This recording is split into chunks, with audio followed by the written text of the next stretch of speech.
Dear students, welcome to semester वाला।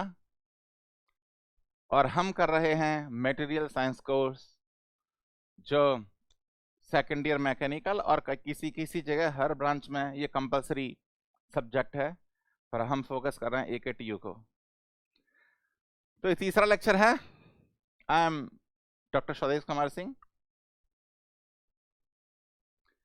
आज हम बात करेंगे क्रिस्टल्स इम्परफेक्शंस के लिए। आज हम बात करेंगे क्रिस्टल इम्परफेक्शंस के बारे में। मेरा ब्रीफ रिज्यूम जो मैंने पहले लेक्चर में आपको बताया था, because you should know your teachers. अभी गवर्नमेंट ऑफ इंडिया की गाइडलाइंस भी हैं कि you should know the teachers qualification and all that. तो ये मेरी क्वालिफिकेशंस हैं। ये मेरा Telegram channel for any doubt at any time,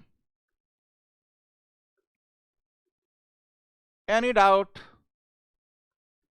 at any time. So now let us focus on crystal imperfections. तो बच्चों देखिए, मटेरियल साइंस एक ऐसा सब्जेक्ट है जो अगर समझेंगे तो इजीली आप हिट कर सकते हैं चीजों को। रटने से कभी नहीं आता। तो कुछ कहानियों की मदद से हम इसे समझने की कोशिश करेंगे।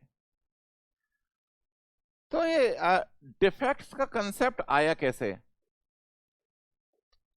ये डिफेक्ट्स का कंसेप्ट आया कैसे? बच्चों, ये हमारा जो साइंस है, हमें कहते हैं साइंटिफिक एक्सपेरिमेंट, साइंटिफिक लॉजिक। ये साइंटिफिक लॉजिक होता क्या है? साइंस, किसी चीज को हम साइंटिफिक एक्सप्लेनेशन कब बोल सकते हैं? कि जो भी फेनोमेना आप नेचर में देख रहे हैं उसका एक मैथमेटिकल इक्वेशन होना चाहिए। साइंटिफिक एक्सप्लेनेशन ये हम कब मानेंगे? कि जो भी फेनोमेना आप नेचर में देख रहे हैं उसका एक मैथमेटिकल इक्वेशन जरूर होना चाहिए, जरूर होना चाहिए। जैसे न्यूटन ने गुरुत्वाकर्षण की खोज की। न्यूटन सेब के पेड़ के नीचे सो रहा था, एप्पल नीचे गिरा, उसके सर पे टकराएगा, टन। और ये F=mg है, F=mg। तो ये ग्रेविटेशनल फोर्स है। तो इसलिए जो भी फिनोमेना आप देख रहे हैं सबका एक मैथमेटिक्स होना चाहिए। तो 100 साल पहले क्या हुआ? अप्रोक्सीमेटली 100 years बैक, जो मेटलर्जिस्ट जो लोग थे, मेटलर्जिस्ट कौन होते हैं? मटेरियल साइंस में जो रिसर्च करते हैं,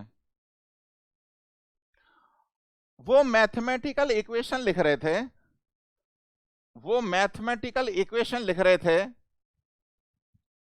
किसकी? किसकी मैथमेटिकल इक्वेशन लिख रहे थे? मटेरियल प्रॉपर्टीज की, मटेरियल प्रॉपर्टीज की। मटेरियल प्रॉपर्टीज का एक सेपरेट लेक्चर है प्लान, AKTU के सिलेबस के हिसाब से एक सेपरेट लेक्चर प्लान है। मटेरियल प्रॉपर्टीज क्या होती हैं? स्ट्रेंथ। बहुत सारी मटेरियल प्रॉपर्टीज होती हैं। एक मटेरियल प्रॉपर्टी होती है स्ट्रेंथ। मतलब ये कितना स्ट्रेस लगाई जिस पर मेटल ये फेल हो सकता है, स्ट्रेंथ। तो हुआ क्या कि जो मैथमेटिक्स से आ रहा था, जैसे कोई मटेरियल है, जैसे आयरन ही ले लो, आयरन ले लो, लोहा लंगड़। तो मैथमेटिकल इक्वेशन से उसकी स्ट्रेंथ आ रही थी 2000 MPa।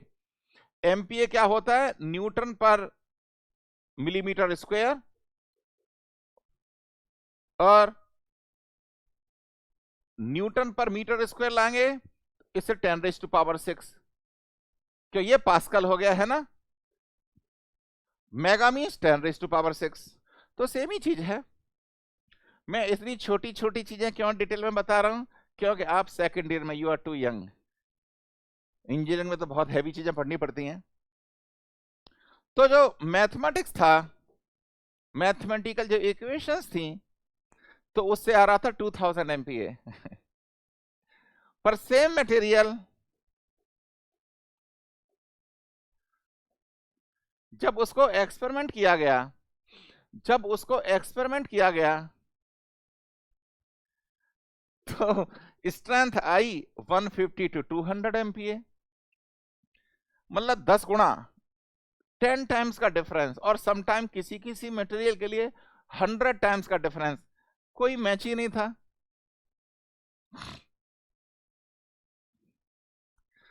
तो हुआ क्या कि सारे जितने भी मटेरियल साइंस के साइंटिस्ट थे उन्होंने एक कॉन्फ्रेंस बुलाई। उन्होंने एक कॉन्फ्रेंस बुलाई। कॉन्फ्रेंस क्या होती है? सारे रिसर्चर्स मिलते हैं और डिस्कस करते हैं, मैंने ये किया, मैंने वो किया। तो एक कॉन्फ्रेंस बुलाई गई। तो जो मेटलर्जिस्ट थे उन्होंने पता क्या कंक्लूड किया कि हमारा मैथमेटिकल इक्वेशन करेक्ट है। उन्होंने ये कंक्लूड किया कि हमारी मैथमेटिकल इक्वेशंस करेक्ट हैं और हो सकता है कोई भी मटेरियल परफेक्ट नहीं है, हर मटेरियल के अंदर डिफेक्ट हैं। हर कोई भी मटेरियल परफेक्ट नहीं है, हर मटेरियल के अंदर डिफेक्ट हैं। तो मटेरियल फेल नहीं हो रहा, जब आप लोड लगा रहे हैं ये डिफेक्ट बाहर आ रहे हैं। पर किसी को मालूम नहीं था कि ये डिफेक्ट कैसे होते हैं और कैसे बाहर आते हैं, किसी को मालूम नहीं था। उस टाइम पे इन साइंटिस्ट ने इस डिफेक्ट को नाम दिया डिसलोकेशंस। मतलब हर मटेरियल में डिसलोकेशंस होती हैं और जब आप लोड लगाते हैं मटेरियल के अंदर डिसलोकेशंस मूव करने लगती हैं। और जब डिसलोकेशन बाहर आ गई हम कहते हैं ओ ओ मेटल तो फेल हो गया। तो मेटल फेल नहीं हुआ, ये डिफेक्ट बाहर आ गए। पर किसी को नहीं मालूम था कि डिफेक्ट कैसे दिखते हैं। तो इसके कॉन्फ्रेंस के 50 या 60 साल बाद ट्रांसमिशन इलेक्ट्रॉन माइक्रोस्कोप, टैम बोलते हैं, ट्रांसमिशन इलेक्ट्रॉन माइक्रोस्कोप इन्वेंट हुआ। ये एक ऐसी मशीन है जिससे मटेरियल के अंदर झांक के देख सकते हो कि एटम्स कैसे अरेंज हैं। देख सकते हो, ये पॉसिबल है। Atomic force microscopy, transmission electron microscope, इनसे देख सकते हैं। तो जब उन्होंने देखा तब उन्हें प्रूफ हुआ, अरे कोई मटेरियल परफेक्ट है नहीं, हर मटेरियल के अंदर डिफेक्ट है, कोई मटेरियल परफेक्ट है ही नहीं। तो बच्चों देखो, इन कहानियों को की मदद से आप ये मटेरियल साइंस बहुत इजी हो जाती है। इसलिए मैं आपको इंक्लूड कर रहा हूं इन चीजों में। तो आपने समझ लिया कि डिफेक्ट्स की शुरुआत कैसे हुई। पर आप आज की तारीख में जो मटेरियल के अंदर डिफेक्ट होते हैं वो 4 तरीके के होते हैं। 4 तरीके के होते हैं। पहला होता है पॉइंट डिफेक्ट। पहला होता है पॉइंट डिफेक्ट। बच्चों, मैं सेमेस्टर एग्जाम्स के लिए पढ़ा रहा हूं तो सेमेस्टर में इजी इजी चीजें आती हैं। गेट के लिए और इंजीनियरिंग सर्विसेज के लिए मैं और डीप में पढ़ाऊंगा, क्योंकि उसमें लेवल थोड़ा ज्यादा चाहिए होता है। अभी मेरा टारगेट है सेमेस्टर एग्जाम में अच्छे मार्क्स लाना आपके। तो पॉइंट डिफेक्ट क्या होता है? पॉइंट डिफेक्ट बहुत तरीके के होते हैं। पॉइंट डिफेक्ट बहुत तरीके के होते हैं। जैसे जैसे ये किसी मटेरियल के एटम्स हैं। जैसे ये किसी मटेरियल के एटम्स हैं, वो एक रेगुलर अरे में अरेंज्ड हैं। पर यहां पे एक रेगुलर एटम मिसिंग है, ये एटम्स का अरे है और इस अरे में से एक रेगुलर एटम मिसिंग है। इस डिफेक्ट को बोलते हैं वेकेंसी डिफेक्ट। इस डिफेक्ट को बोलते हैं वेकेंसी डिफेक्ट। हाँ,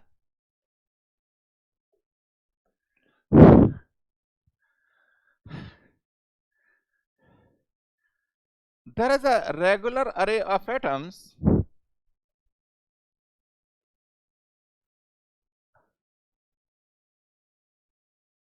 देखो मैंने आपको ड्रॉ करने के लिए ऐसे डाल दिया है, पर ये जो एटम्स जो हैं ज्यादातर केस में ऐसे चिपके हुए होंगे, एटम एक दूसरे से चिपके हुए होंगे। लड़ा से 1 2 3 4 रेगुलर अरे ऑफ एटम्स। तो अगर इसको बोलते हैं इंटरस्टिशियल वॉइड, जो एटम्स के बीच में जो स्पेस है उसको बोलते हैं इंटरस्टिशियल वॉइड। Interstitial void. तो अगर कोई फॉरेन एलिमेंट इस इंटरस्टिशियल पोजीशन को ऑक्युपाई कर लेता है, अगर कोई फॉरेन एलिमेंट इस इंटरस्टिशियल पोजीशन को ऑक्युपाई कर लेता है, इसको बोलते हैं इंटरस्टिशियल डिफेक्ट। सभी पॉइंट डिफेक्ट की कैटेगरी में आते हैं, सारी चीजें ये पॉइंट डिफेक्ट की कैटेगरी में आती हैं। अगर कोई फॉरेन एलिमेंट इंटरस्टिशियल पोजीशन को ऑक्युपाई कर लेता है, इसको बोलता है इंटरस्टिशियल डिफेक्ट।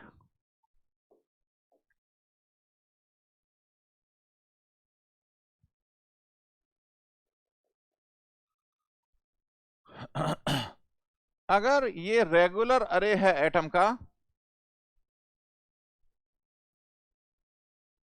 अगर ये रेगुलर अरे है एटम का,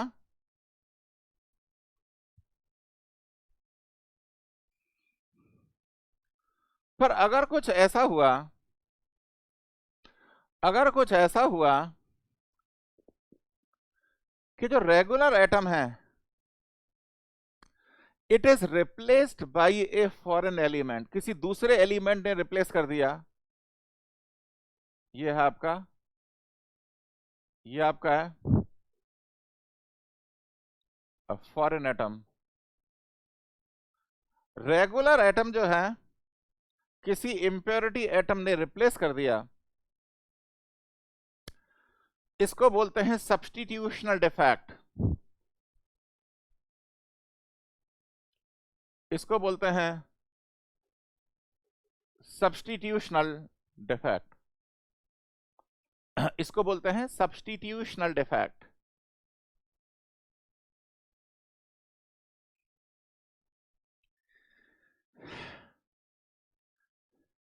अगर देखो कुछ ऐसा हुआ,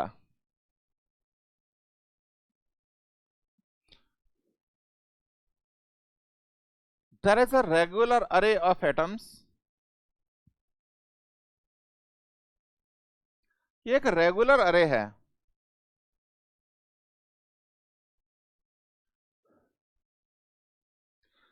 अब यहां पे फॉरेन एलिमेंट नहीं आया, यहां पे फॉरेन एलिमेंट नहीं आया, एक रेगुलर एटम यहां पे कोई फॉरेन एलिमेंट नहीं है, एक रेगुलर एटम अपनी साइट से हटके इंटरस्टिशियल साइट पे चला जाता है। एक रेगुलर एटम अपनी साइट से हटके इंटरस्टिशियल साइट पे चला जाता है, ये कोई फॉरेन एलिमेंट नहीं है, ये सेम एटम है। इसको बोलते हैं Frenkel defect. Frankel defect is also called self-interstitial.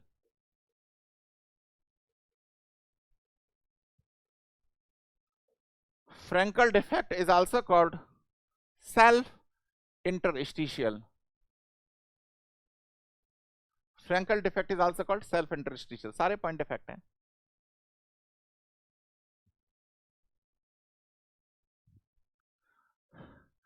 अगर देखो कुछ ऐसा हुआ, अगर देखो इसके कुछ ऐसा हुआ कि जो मेरा मटेरियल है वो एलॉय है. एलॉय मतलब दो एलिमेंट से बना हुआ, दो या तीन. एलॉय क्या होता है? दो या तीन डिफरेंट मेटल का कॉम्बिनेशन है ना. पर जो एलॉय है, लेट अस से इट्स आयनिक बॉन्ड.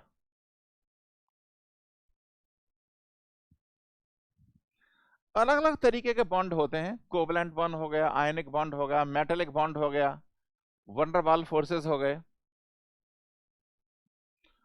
तो लेट अस से ये आयनिक बॉन्ड है, आयनिक बॉन्ड है. आयनिक बॉन्ड में कैटायंस होंगे और एनायंस होंगे. आयनिक बॉन्ड में कैटायंस होंगे और एनायंस होंगे. लेट अस से ये कैटायंस हैं, ये कैटायंस हैं और मेरे एनायंस ऐसे भरे पड़े हैं. ये है मेरे आपके एनायंस.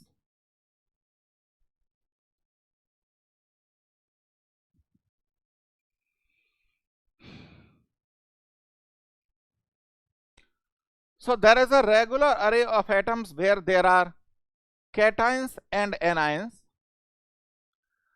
अगर इसमें वेकेंसी है, आयनिक बॉन्ड में कहीं अगर वेकेंसी है, इसको डिफेक्ट को बोलते हैं शॉर्टकी डिफेक्ट. लेट अस से यहां से कैटायन गायब हो गया, इसको बोल देंगे शॉर्टकी.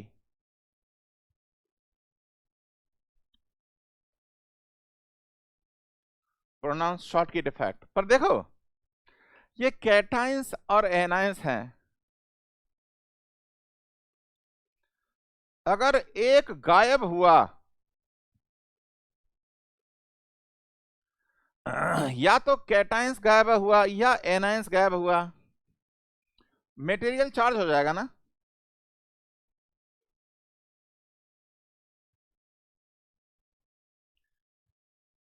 या तो कैटायंस गायब हुआ या एनायंस गायब हुआ, मटेरियल चार्ज हो जाएगा.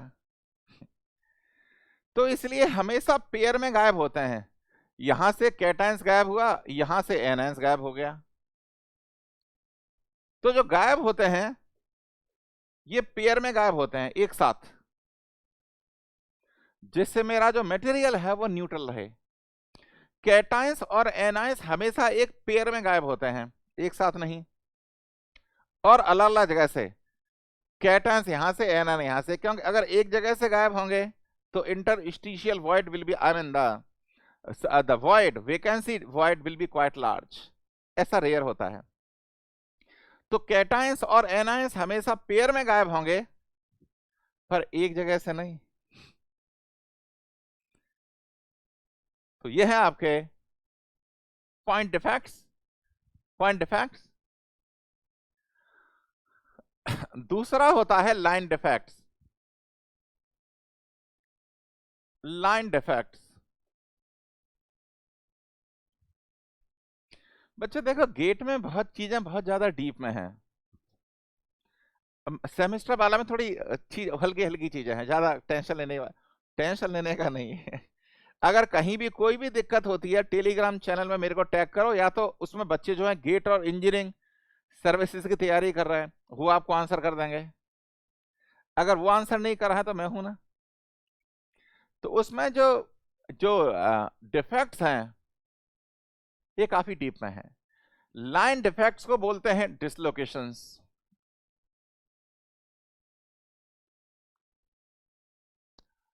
दो तरह के लाइन डिफेक्ट होते हैं। पहला होता है एज डिसलोकेशन,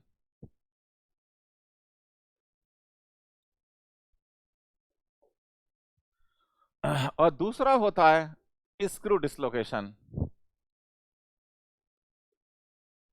एज डिसलोकेशन और स्क्रू डिसलोकेशन ये दोनों लाइन डिफेक्ट होते हैं। अब देखो लाइन डिफेक्ट कैसे। There is one atom, array of atoms,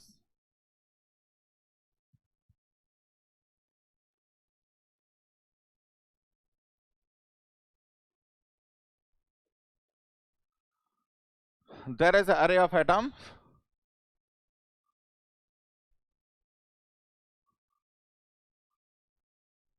ये मैंने नारंगी से ये बॉन्ड बनाए हुए हैं, इसका बॉन्ड इससे, इसका बॉन्ड इससे, इसका बॉन्ड इसके।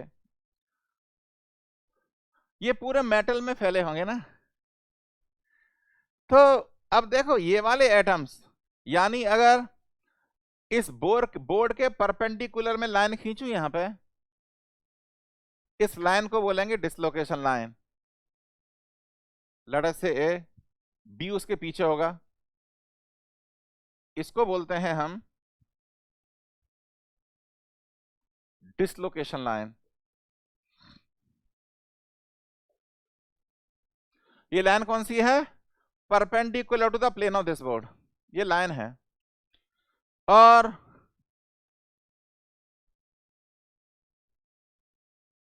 इसको बोलते हैं हाफ प्लेन।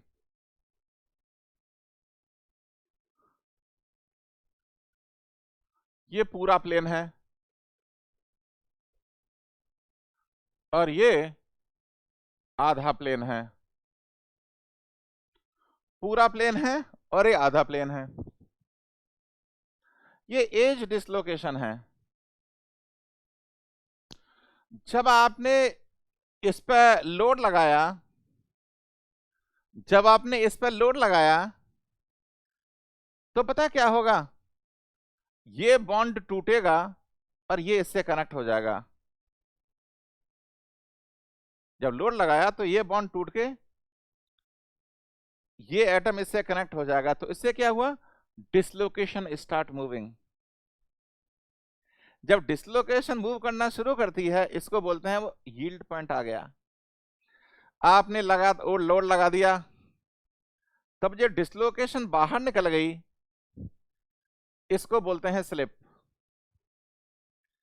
और मेरी डिसलोकेशन इस प्लेन पर मूव कर रही है ना, जिस प्लेन पर डिसलोकेशन मूव कर रही है इसको बोलेंगे स्लिप प्लेन। और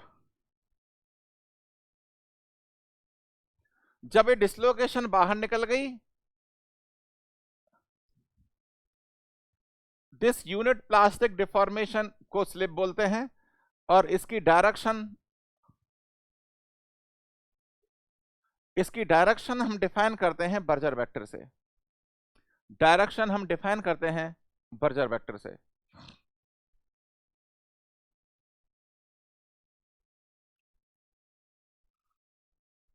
ठीक है ना? तो अब देखो, बर्जर वेक्टर और स्लिप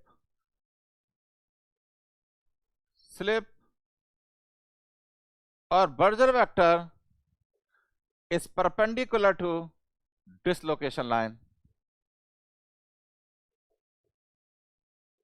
मतलब डिसलोकेशन लाइन तो ये है ना, पूरी डिसलोकेशन लाइन चल रही है। स्लिप का डायरेक्शन ये होगा बर्जर वेक्टर। तो बर्जर वेक्टर और डिसलोकेशन लाइन एक दूसरे के परपेंडिकुलर हैं। ऐसी चीजों को बोलते हैं एज डिसलोकेशन, जो एक प्लेन पे एक लाइन में चलेंगी। लाइन डिसलोकेशन मतलब एक लाइन पर चलेंगे। दूसरा होता है स्क्रू डिसलोकेशन। स्क्रू डिसलोकेशन क्या होता है? वो मूव करती है just like a spiral. Screw dislocation जो है it moves like a spiral. तो जो सेंटर, स्पाइरल का सेंटर है, इसको बोलेंगे डिसलोकेशन लाइन, इसको बोलेंगे डिसलोकेशन लाइन। जैसे हमारा स्क्रू चलता है, स्क्रू चल रहा है, स्क्रू घुमा रहा है, तो डिसलोकेशन लाइन मेरी सेंटर में है और ये स्पाइरल वे में चल रहा है। तो मेरा प्लास्टिक डिफॉर्मेशन भी तो इसी डायरेक्शन में हो रहा है। This is the plastic deformation. और कॉल्ड स्लिप। तो मेरा बर्जर वेक्टर भी यही होगा।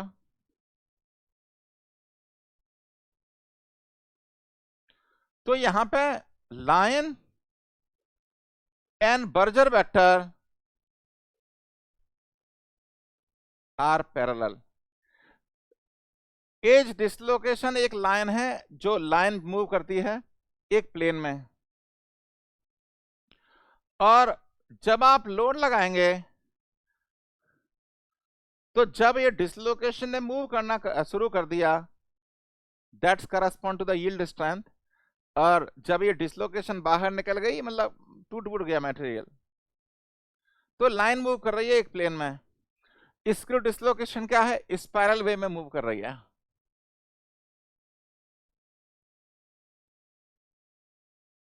ये है आपके लाइन डिफेक्ट। ना तीसरा होता है सरफेस डिफेक्ट।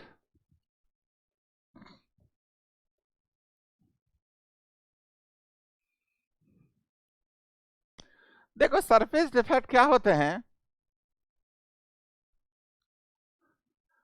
आपका जो मटेरियल है, मटेरियल को 1600x मैग्निफिकेशन, ये मैग्निफिकेशन फैक्टर है,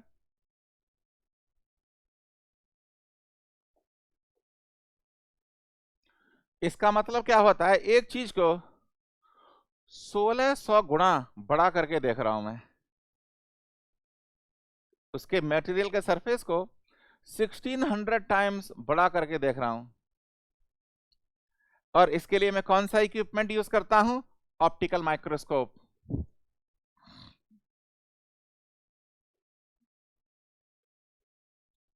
ऑप्टिकल माइक्रोस्कोप।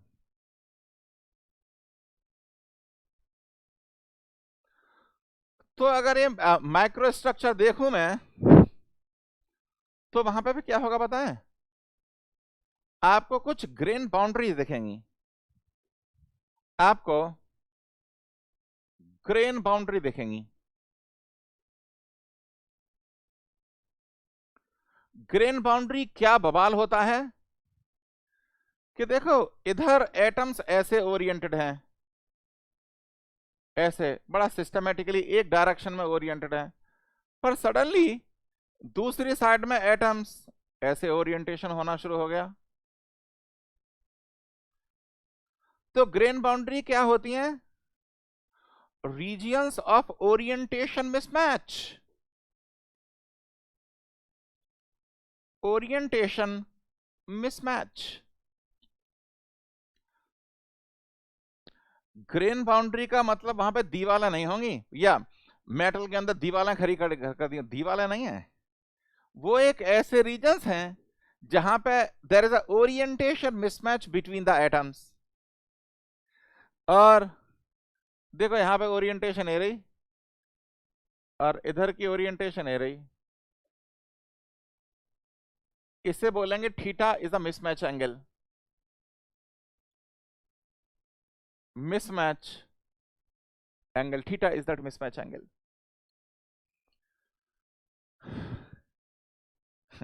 ऐसा हर मटेरियल में होता है। और जिस मटेरियल में ग्रेन बाउंड्री नहीं है, उन मटेरियल्स को बोलते हैं सुपर एलॉयज। सुपर एलॉयज कहां यूज होते हैं? Fighter aircraft, space shuttle, hi fi चीजों में। अदरवाइज ग्रेन बाउंड्री ज्यादातर मटेरियल में होंगी। तो ये सरफेस डिफेक्ट है। पहली तरह का सरफेस डिफेक्ट क्या है? Grain boundary defect. Grain boundary defect. अगर ये जो मिसमैच एंगल है, ये जो मिसमैच एंगल है, it is approximately 1/2 to 2 degree. जो मिसमैच एंगल है it is approximately 1/2 to 2 degree. It is called tilt boundary defect.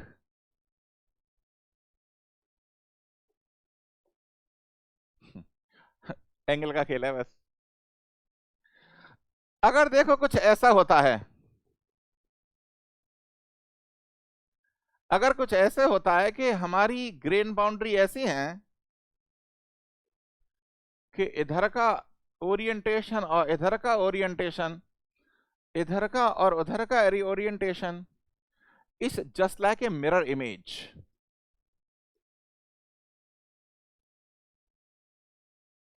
जैसे शीशा रख दिया हो, एग्जैक्टली मिरर इमेज। इसको बोलते हैं ट्विन बाउंड्री डिफेक्ट। इसको बोलते हैं ट्विन बाउंड्री डिफेक्ट।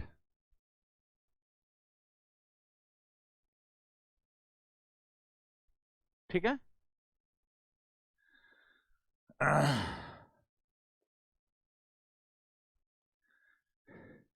कोई दीवार है, दीवार ईंटों से बनी है। दीवार है, ईंटों से बनी है, तो ईंटें ऐसे रखी हुई हैं, है ना। उसके ऊपर ऐसे चिन्ह दो। सडनली अगर ईंटें ऐसे चिन्हना शुरू कर दिया आपने, देखो तो यहां पे देखो फॉल्ट है ना ये। सिमिलरली मटेरियल में देखो एटम्स ऐसे पैक्ड थे,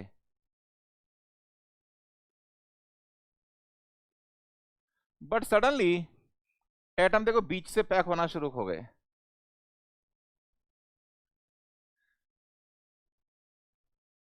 तो इसमें ओरिएंटेशन मिसमैच तो जीरो है ना।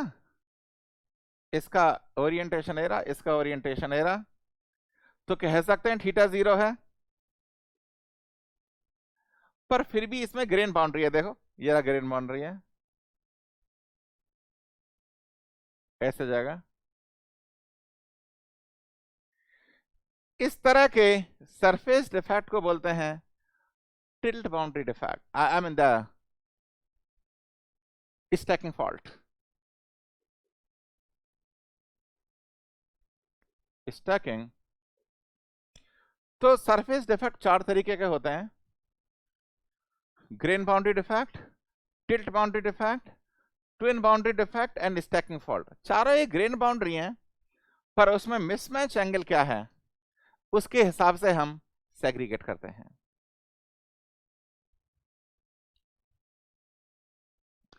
Now there are some volume defects also.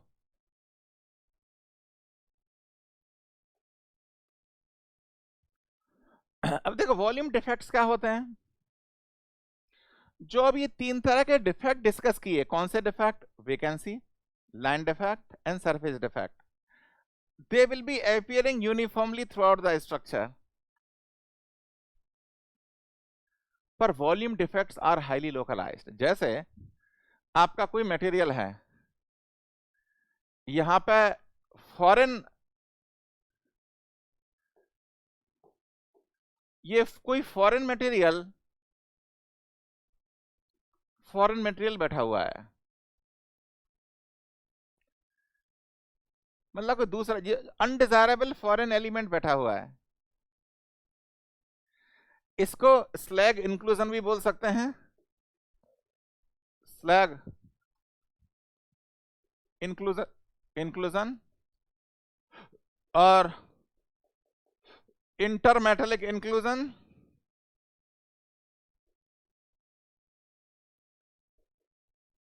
मतलब कोई फॉरेन एक छोटा सा मास है जो बैठा हुआ है, जो अनडिजायरेबल है, ये वॉल्यूम डिफेक्ट है।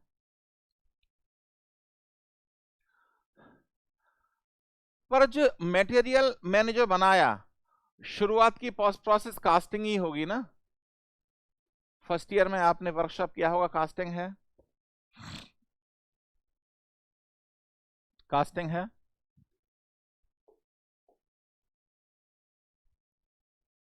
तो कास्टिंग करते वक्त अगर कोई एयर बबल ट्रैप हो गया, अगर कोई एयर बबल ट्रैप हो गया, यहां पे लेट अस से कोई एयर बबल है,